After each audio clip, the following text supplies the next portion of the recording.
क्या Asia cup 2025 में कोई भी टीम इंडिया को नहीं हरा सकती है? आपको क्या लगता है? बहरहाल रविचंद्रन अश्विन को तो ऐसा ही लग रहा है। उनका ये कहना है कि कोई ऐसी टीम नहीं है मौजूदा एशिया कप में, चाहे पाकिस्तान हो, चाहे श्रीलंका हो, चाहे अफ़गानिस्तान हो, चाहे बांग्लादेश हो, जो इंडिया को T20 मैच हरा सके। अब उनका ये दावा क्यों है और उसके अलावा उनकी जो इंडिया की मौजूदा कारकर्दगी है वो कितनी शानदार है, जिसकी वजह से रविचंद्रन अश्विन ने यह दावा किया। और उसके अलावा जो इंडिया की रैंकिंग है, क्या वो कुल्ली तौर पर क्लियर है, यानी कि ट्रांसपेरेंट है, उसमें कोई जालसाजी नहीं है। और उसका जो असर है एशिया कप के मैचेस में, ख़ास तौर पर पाकिस्तान की रैंकिंग में, उससे अगर उस निगाह से देखें तो बहुत कुछ ऐसा है जो कि डिबेटेबल है, जो कि आईसीसी को क्लियर करना चाहिए। बल्कि पहले हम रैंकिंग ही की बात कर लेते हैं, फिर अश्विन की जानिब आते हैं। मौजूदा वक्त में अगर T20 रैंकिंग में देखें तो इंडियन टीम 271 रेटिंग पॉइंट के साथ टॉप पोजीशन पर है। ऑस्ट्रेलिया दूसरे नंबर पर है जिनके पास 266 पॉइंट हैं। फिर इंग्लैंड तीसरे नंबर पर, न्यूजीलैंड चौथे, साउथ अफ्रीका पाँचवें, वेस्ट इंडीज़ छठे, पाकिस्तान सातवें, श्रीलंका आठवें और अफगानिस्तान की टीम 9वें नंबर पर है। उसके बाद बांग्लादेश की टीम 10वें नंबर पर है। मौजूदा वक्त में इंडियन टीम के पास 271 पॉइंट हैं और पाकिस्तान के पास 232 पॉइंट हैं। बहुत बड़ा फ़र्क है, रैंकिंग में बहुत बड़ा फ़र्क है। पाकिस्तान एशिया की दूसरी टॉप रैंक टीम है लेकिन 7वें नंबर पर है, इंडिया टॉप पोजीशन पर है। दरमियान में 6 दर्जों का फ़र्क है, जो कि बहुत बड़ा गैप है। और आईसीसी का रूल ये है कि अगर छोटी टीम बड़ी टीम को हरा दे तो उसको बहुत ज़्यादा पॉइंट्स मिलते हैं, 2 या 3। और अगर बड़ी टीम छोटी टीम से हार जाए तो उसके उसी तनासब से ज़्यादा पॉइंट्स करते हैं। लेकिन एशिया कप 2025 में जो आईसीसी का रैंकिंग प्रेडिक्शन सिस्टम बता रहा है वो ऐसा बिल्कुल नहीं है। यानी अगर पाकिस्तान टीम इंडिया को, जो कि नंबर 1 है, उसको हरा दे तो सिर्फ पाकिस्तान को 1 पॉइंट मिलेगा, 1।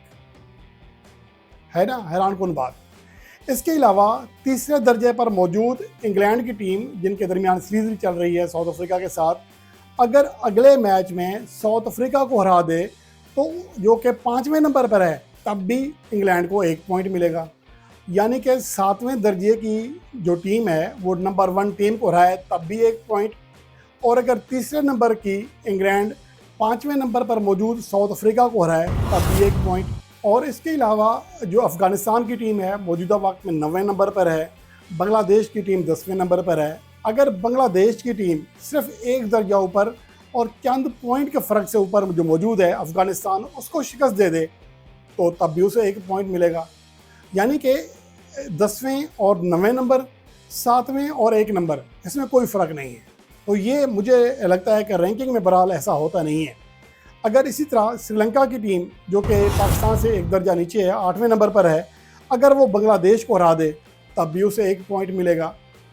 तो ये कोई खिचड़ी समझ आ नहीं रही है। और इसका सही अंदाज़ा हमें तब होगा जो बाकी जो मैचेस हैं, जब एशिया कप का सुपर 8 का मरहला शुरू होगा। फिर जब रैंकिंग प्रेडिक्शन सामने आएगी वो मैं आपके साथ मज़ीद क्लियर करके बताऊंगा। फ़िलहाल क्योंकि पाकिस्तान का एक ही बड़ा मैच है, पाकिस्तान को ना ही यूएई के ख़िलाफ़ मैच जीतने से कोई पॉइंट मिलेगा, ना ही ओमान के ख़िलाफ़ जीतने से कोई पॉइंट मिल सकता है।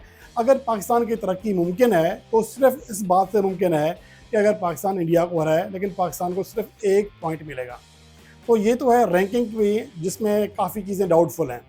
अब आते हैं रविचंद्रन अश्विन के बयान की जानिब। देखें, अगर भारत की कारकर्दगी देखें तो T20 फॉर्मेट में आउट क्लास है, बिल्कुल आउट क्लास है।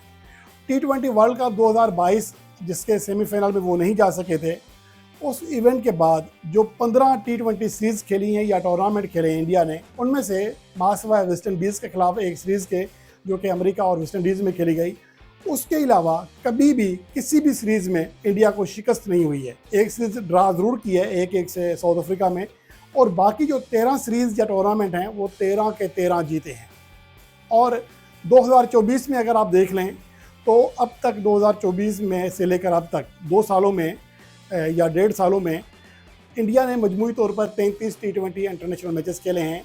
इनमें सिर्फ 3 मैचेस में इंडिया को शिकस्त हुई है। एक जिम्बाब्वे के ख़िलाफ़ जिसमें एक बिल्कुल नौजवान टीम खेली थी, शुभमन गिल कैप्टनसी कर रहे थे, और उसके अलावा एक साउथ अफ्रीका से और एक इंग्लैंड से आ रहे हैं। वरना बाकी 30 मैचेस में कोई और टीम इंडिया को शिकस्त नहीं दे सकी है। तो जब ये अदाद शुमार देखते हैं तो रविचंद्रन अश्विन का जो दावा है वो किसी हद तक दुरुस्त दिखाई देता है। उनको यकीनन अपनी टीम के ऊपर नाज है कि वो बहुत अच्छी क्रिकेट खेलते आ रहे हैं।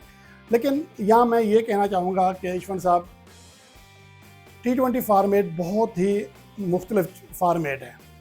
अगर आप टेस्ट फार्मेट में न्यूजीलैंड के ख़िलाफ़ अपने ही मुल्क में हारे हैं, इंग्लैंड के ख़िलाफ़ भी हारे हैं, तो कोई पता नहीं है कि T20 के अगले मैचेस में क्या हो जाए। अभी तो आपकी टीम का एक रिदम चल रहा है।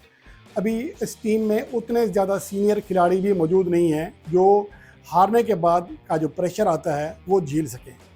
तो असल जो पता है आपकी टीम का तब लगेगा जब एक आध मैच हार जाए। लेकिन बहरहाल मौजूदा वक्त में जो उनकी कारकर्दगी है उसकी बुनियाद पर रविचंद्रन अश्विन के इस दावे को यकसर मुस्तरद नहीं किया जा सकता, क्योंकि वाकई इंडिया ने हालिया अरसे में आउट क्लास क्रिकेट खेली है। बहरहाल जो रविचंद्रन अश्विन का मशवरा है कि एशिया कप ख़त्म कर दिया जाए और एफ्रो एशिया कप कराया जाए जिसमें साउथ अफ्रीकी टीम भी शामिल हो, ताकि कोई एक ऐसी टीम तो हो जो इंडिया को चैलेंज कर सके। और उसके अलावा उनका ये भी कहना है कि या तो इंडिया की एक और टीम इंडिया ए को शामिल किया जाए ताकि वो इंडिया के लिए चैलेंज बन सके। तो ये दावे तो बहरहाल वो कर सकते हैं क्योंकि मौजूदा वक्त में उनकी टीम परफॉर्मेंस दे रही है। लेकिन ये मज़ा तब आता है जब आपकी टीम हार जाए, तो इस तरह की हौसला अफजाई किसी की जानिब है। बहरहाल अब सब टीम, हर कोई जीत रहा है तो हर कोई खुश है, हर कोई दावे कर सकता है, हर कोई बयानबाजी भी कर सकता है। लेकिन ये नहीं कहा जा सकता कि कोई जो मौजूदा टीमें हैं इनमें से कोई इंडिया को हरा ही नहीं सकता। हरा बिल्कुल सकता है और ये एशिया कप के मैचेस में ही मुमकिन है। अगर आप ज़्यादा पीछे ना जाएं, 2022 का T20 वर्ल्ड कप उठा के देख लें, पाकिस्तान ने इंडिया को शिकस्त दी थी।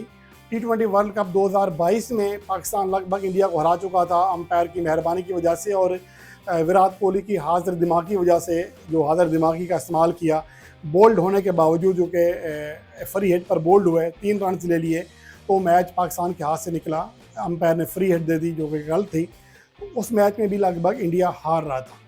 और ऐसा नहीं है कि पाकिस्तान की जो मौजूदा टीम है आप इसमें कह सकते हैं कि बहुत ही गैर मुस्तकिल मिजाज है, लेकिन इनमें ऐसे प्लेयर मौजूद हैं, अगर उनमें से 2 प्लेयर्स का भी दिन हुआ, 2 प्लेयर्स भी क्रीज पर खड़े हो गए, तो फिर H1 को अपने कहे हुए अल्फाज वापस लेने पड़ेंगे, क्योंकि पाकिस्तान टीम उनके लिए वाकई ही चैलेंज बन सकती है।